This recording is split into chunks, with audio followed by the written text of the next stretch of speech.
کہ جو نیک عمل کرے گا وہ اپنی ذات کے لیے کرے گا. نیک عمل سے مراد وہ عمل ہے جو پیغمبر علیہ السلام کی سنت اور آپ کے طریقے کے مطابق ہو.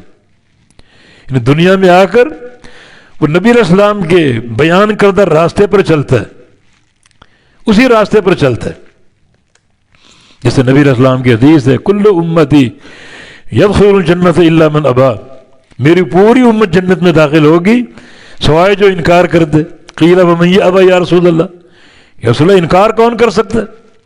فرمایا کہ من اطاعنی دخل الجنہ ومن عصانی فقد ابا، جس نے میری اطاعت کی، میں ایک راہ پر چل رہا ہوں، وہ راہ جنت کی راہ ہے، جو اس میری اطاعت کرتے کرتے اسی راہ پر چل رہا ہے وہ جنت میں میرے ساتھ داخل ہوگا.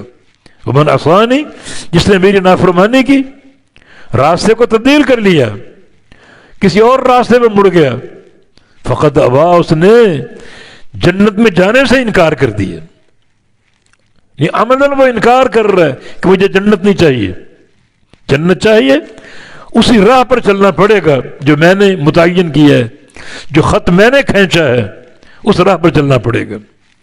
تو نیک عمل کیا ہے؟ اللہ کے پیغمبر کی اتباع کا راستہ. برا عمل کیا ہے؟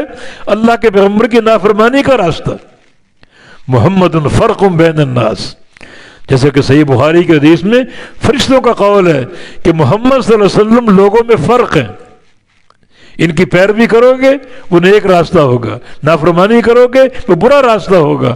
تو نیک راستے اور برے راستے میں جو فرق ہے وہ شخصیت محمد مصطفیٰ علیہ السلام کی شخصیت. نمازیں کس کی صحیح ہیں اور کس کی غلط ہیں، وہ فرق اللہ کا رسول ہے. جنت میں کون جائے گا، جہنم میں کون جائے گا، وہ فرق اللہ کا رسول ہے. دنیا حج کرنے جاتی ہے، کس کا حج مقبول ہے، کس کا مردود ہے، وہ فرق اللہ کا رسول ہے. سعید کون ہے، شقی کون ہے، یہ فرق اللہ کا رسول ہے. اللہ کا پسندیدہ بندہ کون ہے اور اللہ کا ناپسندیدہ بندہ کون ہے، یہ فرق اللہ کا رسول ہے. تو نیکی اور گناہ میں جو فارق شخصیت ہے وہ محمد مصطفیٰ علیہ السلام کی شخصیت.